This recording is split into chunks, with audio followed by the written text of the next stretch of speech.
Yeah, so this is an intake bay, and it's sort of like a bigger scale of skimming, I suppose. Once you start to get up in size in a water feature, you really need somewhere for all the material that would normally hit the bottom of the pond to go to. Now, on smaller ponds, and even something this large, you can still use a skimmer, and we have a skimmer here.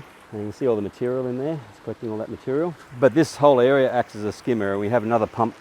There's a pump vault there, and that's actually the majority of the water flows from an external pump on this project, because it's would be a class as something that people would get into to do some gardening or something. So you want to keep power out of it. But this skimming section is really important. If you're going to do anything to a pond and you're on a budget, a skimmer or an intake bay or some kind of system to remove floating material so it doesn't hit the bottom, the most important thing you can do. And from there you can go up and look at your biological filtration and everything to actually treat the water and filter the water with beneficial bacteria, I suppose, to maintain water quality. But if you don't have a skimming system, you really do need to be constantly taking stuff out of your pond, especially if in a leafy area, dead lilies and things that float around. You need to be taking it out, because if it stays there, it just starts that process of entropy, I suppose, where things start to fill it in, you start to get nutrient loads, and that's when your water quality issues can happen. Or oftentimes you see them, the pond's actually grown right in, and it's beautifully healthy, but you can't actually see the pond anymore because it's just a mat of plants, which is, they're doing their job as well. They're sucking nutrients and using that nutrient to grow biomass, which is fantastic. But then when you come around to cleaning it next, you'll find there's a big layer of sludge down there, and to get it back to something which is manageable and